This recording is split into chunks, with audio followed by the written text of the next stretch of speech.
একটা সুসন্তান যে বংশে উৎপাদিত হয় সেই বংশের নিচের 7 পুরুষ উপরের 7 পুরুষ বিনা হিসাবে উদ্ধার পেয়ে যান। যমরাজ তাকিয়ে দেখে, চিত্রগুপ্তের কোনো হিসাব থাকে না।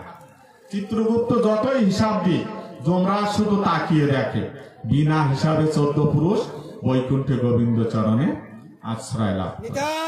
এই জন্য আমাদের সবার লক্ষ্য হবে সুসন্তান, সন্তান দিগকে সুসন্তান তৈরি করে। এখন জাবাল ঋষি আজ থেকে 3500 বছর আগে জাবাল ঋষি তার বাবাকে জিজ্ঞাসা করছে, আচ্ছা বাবা, চোখ দুটো বন্ধ করে সারাক্ষণ তুমি কি ভাবো? কার কথা ভাবো? আমার কথা না মার কথা? বলছে, বাবা তোমার কথাও না মার কথাও না, আমি মানে ব্রহ্মার কথা ভাবি। উনি আছেন কোথায়?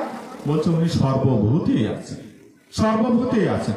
তাই এই কথাটা বর্তমান যুগে শিক্ষিত ব্যক্তিরা কি এটা মানবে? রাত অবধি অখাদ্য কুখাদ্য খাই, কুচিন্তা করি, অকাজ করি, এই ব্যাসাসনে বসার স্পর্ধা আমি রাখি না।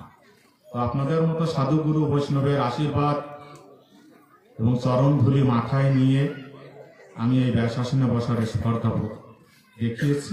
আপনারা আমাকে কৃপা করবেন, আশীর্বাদ করবেন।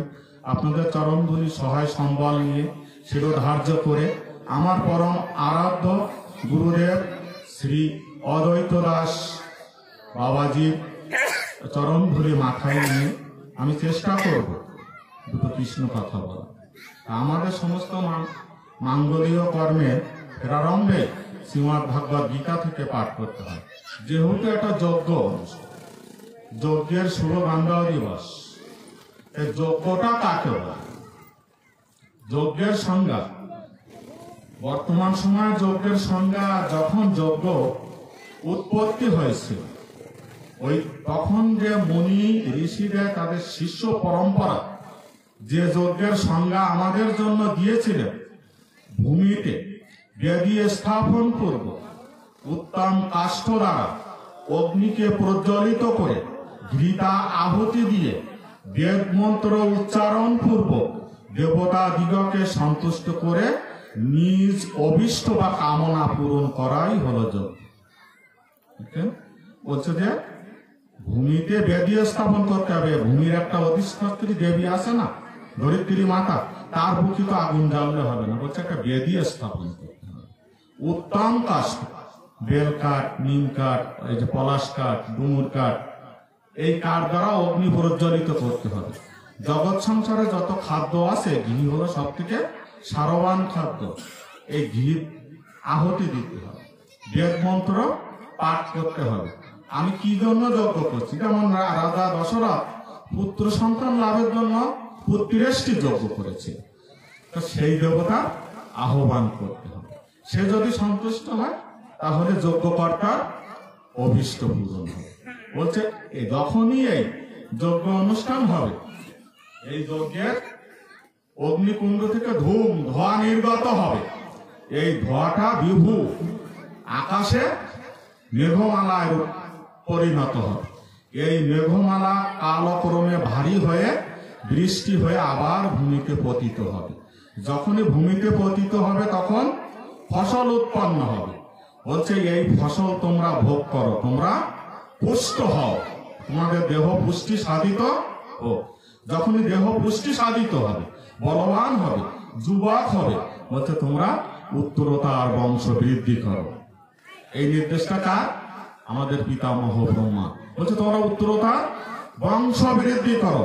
বংশ বৃদ্ধি সংকোচন করে কোনো ধর্ম হবে না, আমাদের পিতামহের আদেশ। এই বংশ বৃদ্ধি সংকোচন করেছিল বিদায় সপ্ত ঋষি কিন্তু এখনো নক্ষত্র মন্ডলীতে জল জল করে জ্বলছে। এই যে চতুষ্কুমারদ্বয়, তারাও তাদের পিতার অভিশাপ পেয়েছে। আর আমাদের মনুর আগে তো আমাদের অনেক পুরুষ আছে, কিন্তু তাদেরকে আমাদের পিতা বলে কেন স্বীকৃতি দেওয়া হয়নি? তারা তার পিতার আজ্ঞা লঙ্ঘন করেছিল, বংশবৃদ্ধি করেনি। মনুই বংশবৃদ্ধি করেছিল, এই জন্য আমরা মনুর জাতি, আমরা মানব জাতি, আমাদের পিতামহ। এই জন্য বলছে যে আমাদের পিতামহ আদেশ দিচ্ছে কি উত্তরতার বংশ বৃদ্ধি করো, কারণ বংশ বৃদ্ধি যদি না হবে তাহলে ভগবানের গুণকীর্তন কিভাবে হবে? বংশ বৃদ্ধি হবে, সুসন্তান হবে, সুসন্তানরাই মা বাবাকে দেখবে এবং শ্রী গোবিন্দের চরণ আশ্রিত করে তারই গুণকীর্তন করবে। আমাদের পিতামহ আদেশ দিলেন তোমরা যজ্ঞ করো, যজ্ঞ থেকে বৃষ্টি হবে, বৃষ্টি থেকে ফসল আসবে, ফসল ভোগ করে তোমরা পুষ্ট হও এবং বংশ বৃদ্ধি করো। এই বংশ বৃদ্ধি সম্পর্কে গীতা 3য় অধ্যায় কর্মযোগ 11 নং শ্লোকে বলছে, ইষ্টান দেবান হিব দাসন্তে যজ্ঞ ভাবিতা তৈ দত্তান অপ্রদাপ যো ভুঞ্জতে তো স্থান এ বাচা। বলছে যে তোমরা অবশ্যই যজ্ঞ অনুষ্ঠান করে তোমরা যে দেবতাদের সন্তুষ্ট করে, দেবতারা কৃপা করে তোমাদেরকে যে ফসল আদি দান করেছে, সমুদায় ফসল তোমরা ভোগ করো না, কারণ ওই ফসলের মালিক তোমরা নও। দেবতারা কৃপা করে তোমাদেরকে ওই ফসল দান করেছে, সবটুকু ভোগ না করে তা থেকে কিঞ্চিত অংশ দেবতাদের উদ্দেশ্যে তোমরা নিবেদন করো। যদি দেবতাদের উদ্দেশ্যে একটা তিল দান করো তাহলে দেবতারা তোমাদেরকে রাশি রাশি তিল দান করবে, তোমরা তখন সন্তুষ্ট চিত্তে গ্রহণ করবে। দৃষ্টান্ত দেখেন, যখন জঙ্গলের ভিতরে অসময় দুর্যোধন পাণ্ডবদেরকে মারার জন্য দুর্বাসা মুনিকে আহ্বান করছে যে মুনিবর তুমি তোমার 60,000 শিশুদেরকে নিয়ে বনের ভিতরে চলে যাও, যে অসময় পাণ্ডবদের কাছে খাদ্য যাচনা করে। তারা একে তো বনবাসী, আর এই অসময় তারা খাদ্য দেবে, আর 1-2 লোক না তো 60টা হাজার। আর দুর্বাসা মুনি ছিল অভিশাপ দেওয়ার রাজা, বলছে একটু যখন তোমার পানের থেকে চুন খসে যাবে তুমি মন ভরে কায়দা মতো অভিশাপ দিয়ে দিও, পাণ্ডবরা ওখানে ধ্বংস হয়ে যাবে। তো দুর্বাসা মুনি ওখানে গেছে, যে বলছে যুধিষ্ঠির আমি সহ আমার শিষ্যবর্গ সবাই অভুক্ত, কড়া করে আমাদের ভোজনের ব্যবস্থা করো। যুধিষ্ঠির তখন খুবই শঙ্কিত চিত্তে 2টি হাত জোড় করে গোবিন্দকে ডাকছে আর পাঞ্চালীর কাছে এসেছে। বলছে পাঞ্চালী আমি জানি যে মাটিতে সতী নারীর অবস্থান সেখানে যমেরও অধিকার না, বলছে সেই গৃহে লক্ষ্মীর অবস্থান হয়, তো তুমি সতী নারী, এখন তুমি বলো এই 60,000 মুনি ঋষিদের আমি ভোজন করাতে পারবো কি পারবো না? তখন দ্রৌপদী লজ্জিত হয়ে গেছে, বলছে প্রভু আমার তো ভোজন হয়ে গেছে, আমার যদি ভোজন না হতো এটা সম্ভব ছিল। তখনই দেখেন দ্রৌপদী এমন একজন ভক্ত যে কৌরবরা সবাই বস্ত্রহরণ থেকে গোবিন্দ তাকে রক্ষা করেছে। এবারও এই দুঃসময় গোবিন্দ 2টি হাত জোড় করে অনাদির আদি সর্বকারণের কারণ সর্বশক্তিমান পুরুষোত্তম ভগবান শ্রীকৃষ্ণের শরণ নিয়েছে। বলছে হে হে গোবিন্দ তুমি অগতির গতি, বলছে তুমি ত্রাণকর্তা, এই ভবসাগরে তুমি একমাত্র ত্রাণকর্তা। এই দুঃসময় আমাকে সহ আমার পঞ্চস্বামীকে তুমি মান সম্মান তুমি রক্ষা করো। তখন গোবিন্দ হাসি মুখে দ্রৌপদীর সামনে আবির্ভূত হয়ে বলছে পাঞ্চালী বিষণ্ণ বদন কেন, সবটা খেয়ে ফেলছ, পাত্রে কি কিছুটা আর এখনই? বলছে প্রভু আমি অত্যন্ত লজ্জিত, পাত্রে হয়তো বা কিছু নাই। বলছে ভালো করে দেখো আছে কিনা। পাঞ্চালী যে দেখছে একটা অন্ন দানা পড়ে যাচ্ছে, বলছে প্রভু একটা দানা আছে, বলছে ওটাই দাও। তখন গোবিন্দ হাত পেতে আছে, আর পাঞ্চালী ভক্তি সহকারে ওই একটা দানা গোবিন্দর হাতে দিয়েছে। যেই মাত্র গোবিন্দের হাতে একটা দানা দিয়েছে 60,000 মুনি ঋষি সহ দুর্বাসার পেট ভরে গেছে, পেট ভরে যাওয়ার একটা সুতিরূপকে ঢেকুর উঠছে। তখন দুর্বাসা মুনি লজ্জিত হয়ে হাত জোড় করে বলছে ভীম বাবা তোমার আর আমাদের ভোজনের ব্যবস্থা আজকে করতে হবে না, আজকের আমাদের এক মুঠো অন্ন খাওয়ার মতো উদরে আর জায়গা নাই, অন্যদিন খাবো। এমন হয়েছে যে পালাতে পালাতে পারছি। বলছে যুধিষ্ঠির আজ না অন্যদিন। দেখেন ভালোবেসে ভগবানকে একটা অন্ন দানা দিয়েছে আর 60,000 মুনি ঋষির পেট ভরে গেছে। যেদিন যুধিষ্ঠিরের রাজস্ব যজ্ঞে শিশুপাল একের পর এক অসৎ আচরণ করে যখন শিশুপালের শিরোচ্ছেদ করল সুদর্শন চক্র দিয়ে গোবিন্দ, ওই সুদর্শন চক্রের আঁচড়ে গোবিন্দের আঙ্গুল কেটে দিয়েছে। দ্রৌপদী কি করল, যুধিষ্ঠিরের উপহার দেওয়া একটা শাড়ি ওই দিন পরেছিল, সাথে সাথে শাড়ির আঁচল ছিঁড়ে আঙ্গুলটা বেঁধে দিয়েছিল। গোবিন্দ বলছিল, পাঞ্চালী, আমি জগতের কারো কাছে ঋণ থাকি না, যদি কোনোদিন সময় আসে, সুযোগ আসে, আমি তোমার এই ঋণ মুক্ত হব। যেদিন কৌরব রাজসভায় দুঃশাসন দ্রৌপদীর বস্ত্র হরণ করছিল, ওই যে পূর্বে আসল থেকে কয় ইঞ্চি কাপড় দিয়েছিল আঙ্গুল বাঁধার জন্য? 2 ইঞ্চি বা 3 ইঞ্চি কাপড়। আর গোবিন্দ লক্ষ লক্ষ গজ কাপড়ের যোগান দিয়ে দ্রৌপদীর সতীত্ব সম্ভ্রম রক্ষা করেছিল। এই জন্য মহাজনেরা নির্দেশ দিচ্ছে কি, সবটা নিজেদের উদার পরিপূর্ণের জন্য ভোগ করো না, গোবিন্দের চরণে কিছুটা হলেও নিবেদন করো। যদি গোবিন্দ চরণে কিছুটা নিবেদন করা হয়, তাহলে গোবিন্দ রাশি রাশি পরিমাণ ফেরত দিয়ে, কারণ গোবিন্দ তো ভক্তা নয়। উনি গীতায় কি বলছেন? নবম অধ্যায় 26 নং শ্লোকে বলছে, পত্রাং পুষ্পং ফলাং ত্বং যো মে ভক্ত প্রযোজ্যতি তদহং ভক্তি উপহৃতাম কোটেশাম ভক্তি উপহৃতাম অস্বামী ব্রজতাত্মানা।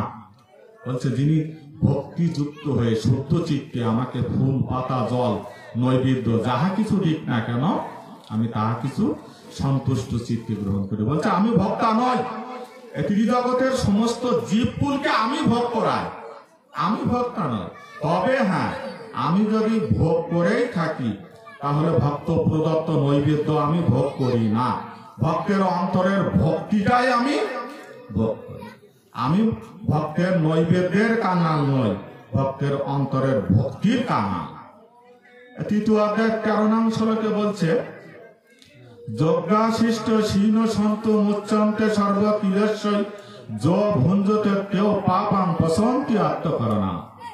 বলছে, যে সাধু সজ্জন ব্যক্তি যজ্ঞ অনুষ্ঠান করে, যজ্ঞের ওই প্রসাদ ভোজন করে, সে পুণ্যবান ব্যক্তি, সাধু ব্যক্তি, সে মহাপ্রসাদ ভোজন করে। আর যে দুরাত্মা ব্যক্তি, যে অসাধু ব্যক্তি, শুধুমাত্র নিজের উদার পরিপূর্ণের জন্য রান্না করে নিজের স্ত্রী পুত্র পরিধান নিয়ে সেবন করে, সে অসাধু ব্যক্তি। সে গ্রাসে গ্রাসে রাশি রাশি পাপ ভোজন করে। ওই গ্রাসে জরা ব্যাধি তার উদরস্থ হয়ে তার দেহকে বিনাশের দিকে নিয়ে যায়। এই জন্য যজ্ঞ অনুষ্ঠান করে আমাদের সমস্ত খাদ্য কিছু, আমরা তো কোনো কিছুর মালিক নই। এই যে তৃষ্ণায় আমরা 1 গ্লাস জল পান করছি, এই জলটার মালিক তো আমরা না। আপনি আমি এখন দোকান থেকে 1 লিটার জল কিনতে গেলে তো 20 টাকা দিয়ে কিনতে হচ্ছে, কিন্তু সারাদিন তো আমরা কত জল খাচ্ছি? টাকা দিচ্ছি? টাকা দিচ্ছি না। এক ইউনিট বিদ্যুতের খরচ আমরা এখন 6 টাকা থেকে 7 টাকা দিচ্ছি। সূর্য আলো দিয়ে যাচ্ছে, সূর্যের আলোটা তো জন্ম থেকে মৃত্যু অবধি ভোগ করছি, এই বিলটা কি আমরা দিচ্ছি? দিচ্ছি না। হাসপাতালে ভর্তি হয়ে অক্সিজেন নিয়ে 1 ঘন্টা বিল দিচ্ছি 10,000 টাকা। আর জন্ম থেকে মৃত্যুর আগ পর্যন্ত কত গ্যালন গ্যালন অক্সিজেন আমরা গ্রহণ করছি, টাকা দিচ্ছি? দিচ্ছি না। এই জন্য তো ভগবানের কাছে আমরা ঋণী হয়ে যাচ্ছি। আমাদের মহাজনেরা বলছে, এই ঋণ আগে শোধ করো, পরে সাধনা। সাধনা করার জন্ম অনেক পাওয়া যাবে। 84 লক্ষ জনি ভ্রমণ করব আমরা, তার ভিতরে 4 লক্ষ বার মানুষ হয়ে আসবে। এখন ভগবান কত দয়ালু, বলছে, তুমি কতটা আমার পথে আসবে না, তুমি কতটা আমার নাম করবে না, আমি তোমাকে আমার নাম করাবই, আমি তোমাকে উদ্ধার করাবই, আমি তোমাকে মোক্ষ দান করবো, আমার চরণ আচ্ছাদিত করবো। 1-2 জন্ম না, 4 লক্ষ বার। তা বলছে, আগে এই ঋণ, আমরা জন্মের সাথে সাথে 5টা মহা ঋণ মাথায় নিয়ে জন্মগ্রহণ করি। বলছে, ঋণগুলো আগে শোধ করো, পরে সাধনা করো। দেখো, যখন মহারাজা শান্তনু গঙ্গার কাছ থেকে তার পুত্রকে বিশ্বদেবকে নিয়ে আসলেন, দেখেন জ্ঞানের কোনো কিন্তু ছোট বড় নাই জ্ঞান অর্জনের ক্ষেত্রে। বাবা শান্তনু মহারাজ বিশ্বের কাছে জিজ্ঞাসা করছে, বাবা তুমি তো বশিষ্ঠের কাছে, মহর্ষি বশিষ্ঠের কাছে তুমি জ্ঞান অর্জন করেছো, তো বাবা দয়া করে বলো তো মহর্ষি তোমাকে কি জ্ঞান দিয়েছিল? তখন দেবব্রত বলছে, বাবা মহর্ষি আমাকে প্রথম বলেছিল যে তুমি আগে জ্ঞান অর্জন করো। জ্ঞান অর্জন আমাদের ব্রহ্মচর্য পাঠে 1 থেকে 25 বছর বয়স পর্যন্ত কি বলছে? জ্ঞান অর্জন করো। ছাত্রানাং অধ্যয়নাং তব, জ্ঞান অর্জন করো। এই জ্ঞান অর্জন করলে কি হবে? যোগ্যতা আসবে। কেমন যোগ্যতা আসবে? যদি কেউ জ্ঞান অর্জন করে চাষাবাদ বিষয়ে জ্ঞান অর্জন করে তাহলে সে একজন ভালো চাষি হবে, ফসল উৎপন্ন করবে। যদি কেউ একজন শল্যবিদ্যায় জ্ঞান অর্জন করে সে একজন ভালো চিকিৎসক হবে। যদি কেউ একজন মনে করেন অধ্যয়ন করলে সে একজন অধ্যাপক হবে। তো বলছে আর তুমি জ্ঞান অর্জন করো, জ্ঞান অর্জন করলে দ্বিতীয় ধাপে কি আসবে? যোগ্যতা। যখনই যোগ্যতা আসবে সমাজ আমাদেরকে অবশ্যই একটা কর্ম দিবে। যোগ্যতা যখন আসবে একটা কর্ম দিবে। যেহেতু তার ভিতরে জ্ঞান আছে, যোগ্যতা আছে, একটা কর্মের অত আছে, তখন কি করবে? উনি যে কর্মটা করবে ওটাই সাত্বিক কর্ম। দৃষ্টান্ত আজকে দেখেন, এই যে গজুয়াকাটি এই গ্রামটা, এই যে কপোতাক্ষ তীরবর্তী সুন্দরবন ঘেঁষা, এই যে একটা বলা চলে বিচ্ছিন্ন একটা জনপদে আমরা আছি। এই জনপদটা কিন্তু এই গজুয়াকাটি গ্রামটা আমি ব্যক্তিগতভাবে মনে করি এটা জ্ঞানীর আতুর ঘর, জ্ঞানীর আতুর ঘর। এখানে কিন্তু অনেক মহাজন, অনেক মহতি ব্যক্তির জন্ম হয়েছে, যারা চলে গেছেন, যারা বর্তমান আছেন এরকম মহতি ব্যক্তি, এরকম জ্ঞানী ব্যক্তিরা কি করলেন?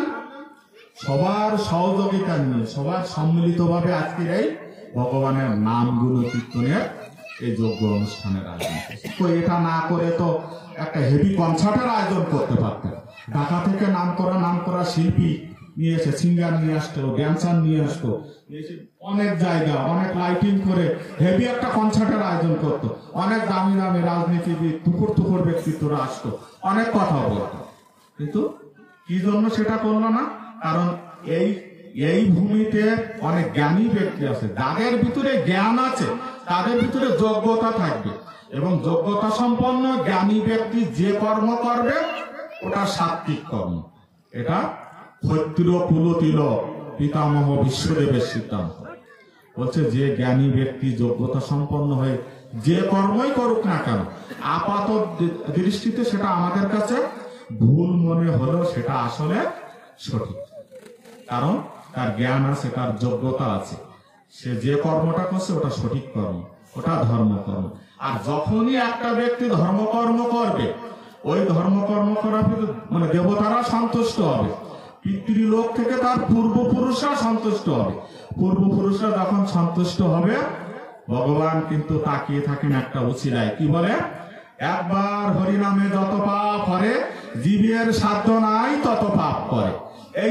এই সমবেত ভাগবত মন্ডলীতে আজকের এই যে ভগবানের গুণ কীর্তন আছে, সাধুগুরু বৈষ্ণব আছে, এখানে এত কিছুর আয়োজনে কিন্তু যে সমস্ত মহতি ব্যক্তিরা শ্রম দিয়ে, মেধা দিয়ে, মনন দিয়ে, অর্থ দিয়ে, পরিকল্পনা দিয়ে আজকের এই আয়োজন করেছে, তাদের সবার সংসারে স্ত্রী, পুত্র, কন্যা, বন্ধু বান্ধব, আত্মীয় স্বজন সবার উন্নতি হবে। যারা পিতৃলোকে চলে গেছেন, পরপারে চলে গেছেন, তাদের সবার বৈকুণ্ঠ ধামে আশ্রয় হবে, কারণ তারা গোবিন্দ নিবেদিত প্রাণ, গোবিন্দ চরণ আশ্রয়, গোবিন্দের গুণ কীর্তনের আয়োজন করেছে আপনাদের মতো সাধু গুরু বৈষ্ণবদের সমন্বয়। এজন্য বলছে যে একটা সুসন্তান যে বংশে উৎপাদিত হয়, সে বংশের নিচের 7 পুরুষ, উপরের 7 পুরুষ বিনা হিসাবে উদ্ধার পেয়ে যান। যমরাজ তাকিয়ে দেখে, চিত্রগুপ্তের কোনো হিসাব থাকে না। চিত্রগুপ্ত যতই হিসাব দিয়ে, যমরাজ শুধু তাকিয়ে দেখে, বিনা হিসাবে 14 পুরুষ বৈকুণ্ঠে গোবিন্দ চরণে আশ্রয় লাভ করে। এই জন্য আমাদের সবার লক্ষ্য হবে সুসন্তান, সন্তান দিগকে সুসন্তান তৈরি করে। এখন জাবাল ঋষি আজ থেকে 3500 বছর আগে জাবাল ঋষি তার বাবাকে জিজ্ঞাসা করছে, আচ্ছা বাবা, চোখ দুটো বন্ধ করে সারাক্ষণ তুমি কি ভাবো? কার কথা ভাবো? আমার কথা না মার কথা? বলছে, বাবা তোমার কথাও না, মার কথাও না, আমি মানে ব্রহ্মার কথা ভাবি। উনি আছেন কোথায়? বলছে উনি সর্বভূতেই আছেন, সর্বভূতেই আছেন। তাই এই কথাটা বর্তমান যুগে শিক্ষিত ব্যক্তিরা কি এটা মানবে যে সর্বভূতে আছে? আচ্ছা, সর্বভূতে একটা জড় পদার্থ, এই যে বাস, এটার ভিতরে কেউ আছেন ব্রহ্মা? দেখেন, আমরা যদি পৌরাণিক দৃষ্টান্তে যাই, তা ভক্ত প্রহ্লাদের সম্মান রক্ষার্থে হিরণ্যকশিপু জিজ্ঞাসা করলো, তোর হরি কোথায়? এই ফটিকের স্তম্ভে আছে, বলছে আছে। তখন উনি পতাকাকে যখন ফটিকের স্তম্ভ শূন্য বিশূন্য করছে, তার ভিতর থেকে নিরিশিত দেবতী ভক্তের সম্মান রক্ষার্থে। এখন আধুনিক যুগে শিক্ষিত সময় আপনারা যারা পদার্থ বিজ্ঞান সম্পর্কে, ইলেকট্রন, প্রোটন, নিউট্রন সম্পর্কে আমাদের কম বেশি যারা ফিজিক্সের স্টুডেন্ট একটু ধারণা আছে না, তো এগুলো তো জড় পদার্থ। তা ইলেকট্রন, প্রোটন, নিউট্রন থেকে অ্যাটম বোমা হচ্ছে। তা ওর যদি গতি না থাকবে, ওর যদি প্রাণ না থাকবে, ওর যদি ছল না থাকবে, তাহলে তার গতি হবে কি করে? এই জন্য সবকিছুর কিন্তু গতি আছে, প্রাণ আছে, সবকিছু কিন্তু ব্রহ্মময়। তা বলছে বাবা উনি আসেন কোথায়? বলছে সবকিছুতে আছে। তা বলছে দেখাতে পারবে? বলছে হ্যাঁ, 1 খণ্ড লবণ নিয়ে 1 খণ্ড লবণ আনতে বললেন, কিন্তু 1 মুষ্টি আনতে বলেন। বর্তমান লবণটা রিফাইনিং হয়ে গুঁড়ো গুঁড়ো হয়েছে, কিন্তু এখান থেকে 3500 বছর আগে লবণটা ছিল মিশরির মতো দলা দলা সন্দক লবণ। তা বলছে 1 খণ্ড লবণ নিয়ে। বলছে এটা কি লবণ? বলছে 1 গ্লাস জল নিয়ে। 1 গ্লাস জল আনছে, তো ওই 1 গ্লাস জলের ভিতরে ওই 1 খণ্ড লবণ ঢুকাই দিছে। দেওয়ার পরে সারা রাত রাখার পরে সকালবেলা বলছে লবণ কই? তো ছেলে বলছে বাবা লবণ তো ওই জলের ভিতরে মানে মিশিয়ে গেছে। তা বলছে লবণ কি দেখতে পাচ্ছিস? বলছে না। তা বলছে ওই গ্লাসের ভিতর থেকে জল আঙ্গুলে তুলে জিহুবায় রাখ। তা জাবাল ঋষি তখন জিহুবায় জল রাখছে। বলছে বাবা নোনতা। তা বলছে লবণ যে জলের ভিতরে আছে এটা কি উপলব্ধি করতে পারছে? বলতে পারছে। তা বলছে ভগবান আছে, এটা চোখে দেখা যায় না, হৃদয়ে উপলব্ধি করতে হয়। বলছে উনি সব কিছুতে আছে, এটা চোখে দেখা যায় না, এটা হৃদয় দিয়ে উপলব্ধি করতে হয়। ওই 1 গ্লাস জলের ভিতরে লবণ, 1 খণ্ড লবণ যেমন দ্রবীভূত হয়ে আছে, ভগবান সব কিছুর ভিতরে আছে, চোখে দেখা যায় না, এটা হৃদয় দিয়ে উপলব্ধি করতে হয়। দেখেন মহাপ্রভু তার শিক্ষাষ্টকে আমরা কি বলছে, যে কৃষ্ণদাস কবিরাজ সুন্দরভাবে এটা ব্যাখ্যা দিয়ে গেছে। বলছে আমাদের যে হৃদয়টা হলো একটা চিত্তরূপী দর্পণ। এই দর্পণে আমরা যেমন বাইরে দর্পণে, দর্পণ মানে আয়না, আয়নাতে যেমন আমাদের নিজেদের প্রতিচ্ছবি, মুখচ্ছবি দেখি, তা শুধু কি কাঁচ হলে দেখা যাবে? কাঁচের উপরে যদি, গ্লাসের উপরে যদি মল জমে, তাহলে কি আমরা আমাদের নিজেদের মুখচ্ছবি দেখতে পারবো? ওই মানে গ্লাসের উপর থেকে মলটা মুছে দিতে হবে, তারপর না মুখচ্ছবিটা দেখতে পাবো। মহাজন কি বলছে? শুধু গ্লাসটা পরিষ্কার করলে মুখচ্ছবি দেখা যাবে না, গ্লাসের নিচে কিন্তু লাল রঙের পারা আছে। যখনই গ্লাসটা স্বচ্ছ হবে, নিচে পারা থাকবে, তখনই নিজেদের মুখচ্ছবি দেখা যাবে। তো আমাদের এই চিত্তরূপ দর্পণে তেমনি যেমন স্বচ্ছতা থাকবে, কোন হিংসা, বিদ্বেষ, জটিলতা, কুটিলতা, মিথ্যা, ভণ্ডামি এগুলো থাকবে না। এবং পারাটা কি? ভক্তি। হৃদয়টা পরিষ্কার আছে, আমি সত্য কথা বলি, আমি সরল জীবন যাপন করি, আমি চুরি করি না, আমি হিংসা করি না, আমি অত্যাচার করি না, কিন্তু তবু আমি ভগবানকে পাবো না। কেন পাবো না? ওই আয়নার ভিতরে কাঁচ পরিষ্কার, কিন্তু পারা না থাকলে তো দেখা যাবে না, যেমন মুখচ্ছবি। তেমনি হৃদয়টা পরিষ্কার আছে, কিন্তু যদি ভক্তি না থাকে তাহলে ভগবানকে পাওয়া যাবে না। মহাজন কি বলছে? যে লবণহীন ব্যঞ্জন যেমন, ভক্তিহীন ভজন তেমন। মায়েরা রান্না করেন, মায়েরা এটা ভালো বুঝবে, মানে ব্যঞ্জন মানে তরকারি, হলুদ, অন্যান্য মশলাদি সবকিছুর মিশ্রণ অনুপাতে, সমানুপাতে আছে, কিন্তু লবণ দেন না। ওই ব্যঞ্জনটা দেখতে সুন্দর হবে, কিন্তু খেতে কি ভালো হবে? হবে না। কিন্তু লবণটার মিশ্রণ যদি সমানুপাতে দেওয়া হয় তাহলে কিন্তু সেটা খেতে ভালো হবে। তা বলছে যে লবণহীন ব্যঞ্জন যেমন, ভক্তিহীন ভজন তেমন। সারা জীবন শুধু লোক দেখানো ভজন করে গেলেই হবে না, ভক্তি সহকারে ভজন। তাহলে ওই তরকারিটা যেমন টেস্ট হবে, তেমনি ভগবানের ভজনটাও সুস্বাদুময় হবে। এই জন্য আমাদের যেটুকু ভজন আমরা করি আমাদের ভক্তি সহকারে করতে হবে। ভক্তির বিকল্প আমাদের কিছু নাই। ভগবান বলছে যে তুমি যেটুকু করো ভক্তি সহকারে করো।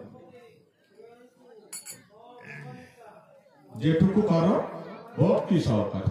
ভক্তি যাদের নাই, অনেক ভগবানের অত্যন্ত প্রিয় ভক্ত, তারা ভক্তিহীনতার জন্য ভগবান থেকে বিচ্ছিন্ন হয়েছে।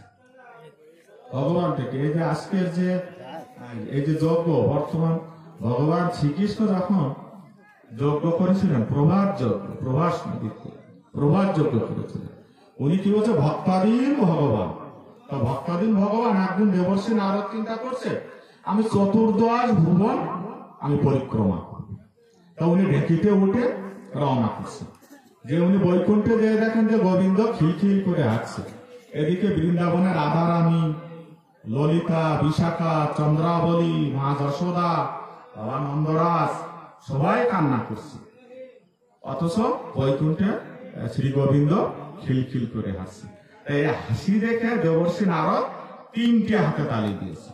তো গোবিন্দ বলছে, দেবর্ষী, অন্যদিন তো তুমি আমার চরণ বন্দনা করো, আমাকে প্রণাম করো, আজকে তুমি হাতে তালি দিচ্ছ কেন?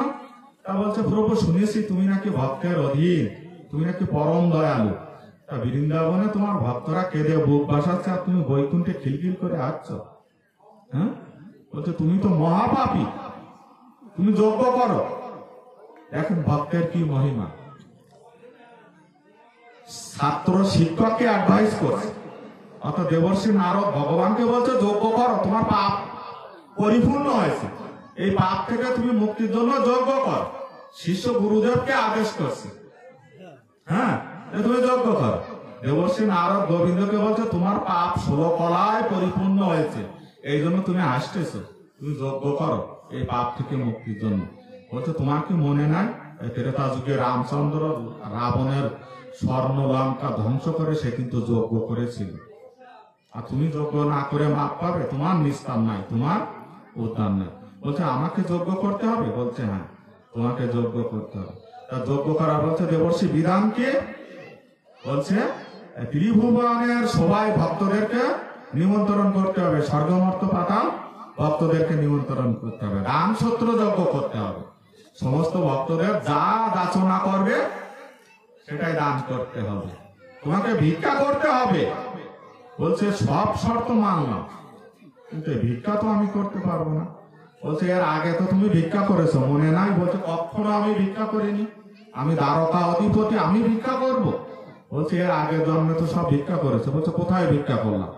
বলছে সত্য যুগে বলি মহারাজকে ঠেকাতে তুমি নাকি ভগবান মানে বিভু, তোমার স্তবতে ঋগ্বেদে বলছে সহস্র শীর্ষা পুরুষা সহস্রাক্ষ সহস্রপাত সভূমিং বিশ্বত বৃতাতিষ্ঠদা সাঙ্গুলাম। ঋগ্বেদের মন্ত্র বলছে যে বিরাট পুরুষ, 1000 মাথা, হ্যাঁ 1000 পা, সমস্ত বিশ্ব ভগবানকে 10 আঙ্গুল পরিমিত জায়গার ভিতরে সে আবদ্ধ করে রাখছে।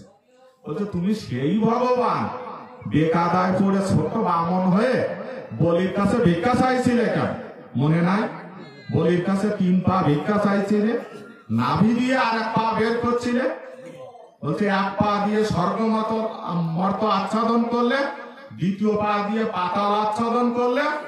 বলির স্ত্রী যখন তোমাকে চার্জ করলো যে 3 পা ভূমি আমার স্বামী তোমাকে অবশ্যই দেবে, তোমার 3 নাম্বার পা আমাকে দেখাতে হবে, তখন সে কি করলো? নাভি থেকে পায়ের জন্ম দিল, দিয়ে বলে আমি নাভি থেকে পা বের করলাম, আমার ভিক্ষা দাও।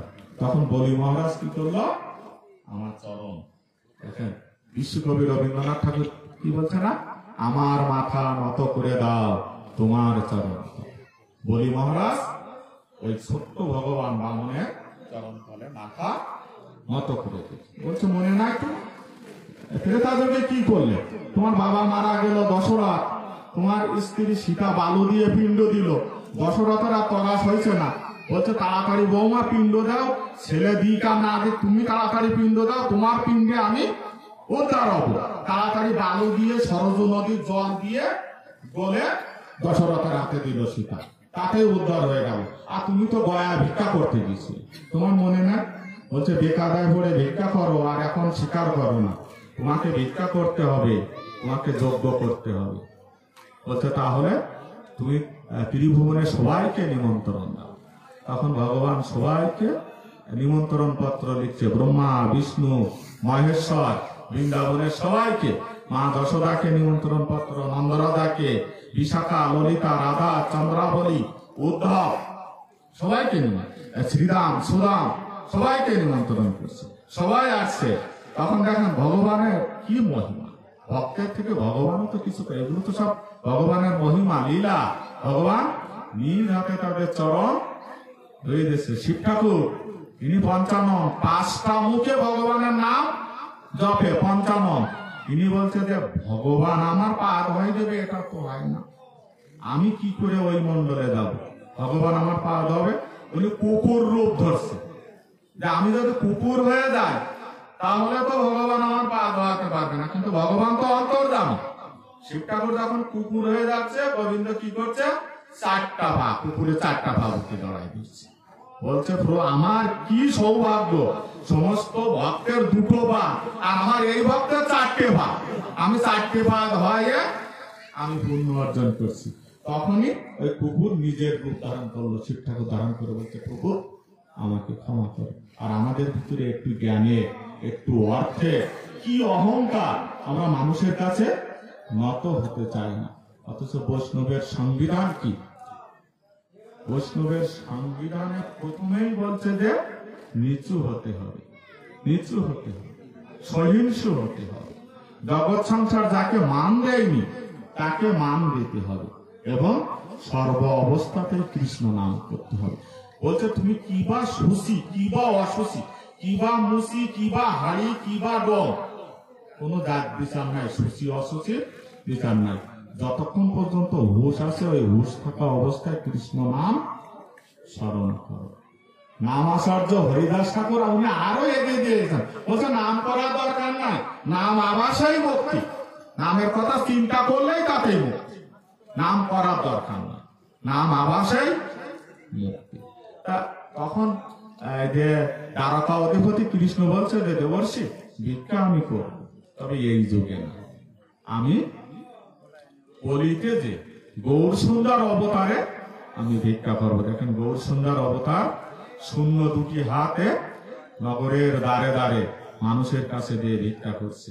আর তার পার্শ্বকে কি আদেশ দিয়েছে, হচ্ছে শুনো শুনো নিত্যানন্দ, শুনো হরিদাস, সর্বত্র আমার আজ্ঞা করহ প্রকাশ, যাও প্রতি ঘরে ঘরে এই করো ভিক্ষা, ভজ কৃষ্ণ লহ কৃষ্ণ কর কৃষ্ণ শিক্ষা।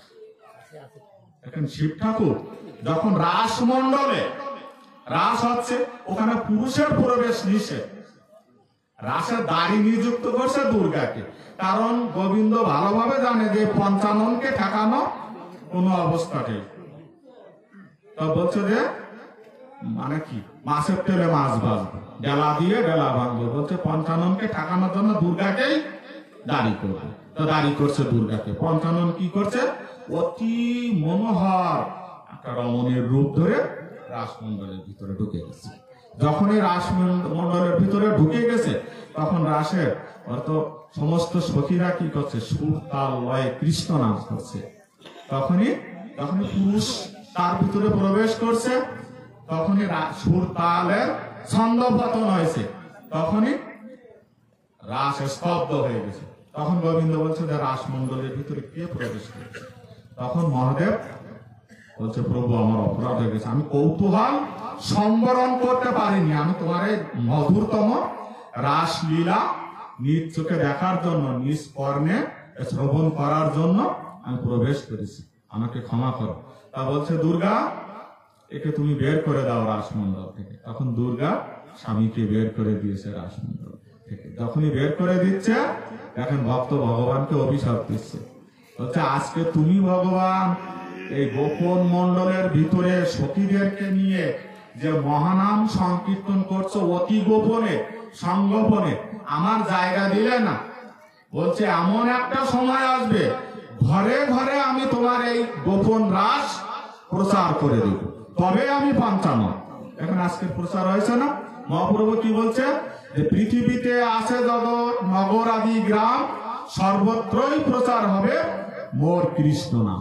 ওই দিন ওই রাসমণ্ডলে কৃষ্ণ নামই আলোচনা হচ্ছিল, কৃষ্ণ নামই কীর্তন হচ্ছিল। ওখানে শিব ঠাকুরের জায়গা হয়নি। শিব ঠাকুর ভগবানকে কায়দা মতো অভিশাপ দিয়ে দিচ্ছে, যেটা আজকে রাসমণ্ডলে তুমি গোপনে করছো। আর কলিযুগে আমি কি করব, প্রত্যেক ঘরে ঘরে তোমার এই নাম প্রচার করে দিব। বলছে দেখি তোমার গোপনতা কোথায়।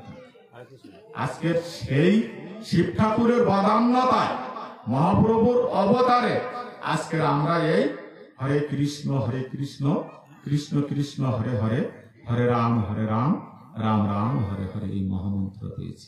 শুধু এই নাম আশ্রয় করলে, এই নাম চিন্তা করলে আমাদের মুক্তি। এই নামের মর্মার্থ যদিও বর্তমান সময় এক এক মহাজন এক এক অর্থ দিয়েছে, কিন্তু তাত্ত্বিক অর্থ হলো, হরে শব্দের অর্থ হলো হরণ করা, যেটা হর থেকে এসেছে। মূল সাউন্ড হলো তিনটে, মৌলিক শব্দ তিনটে।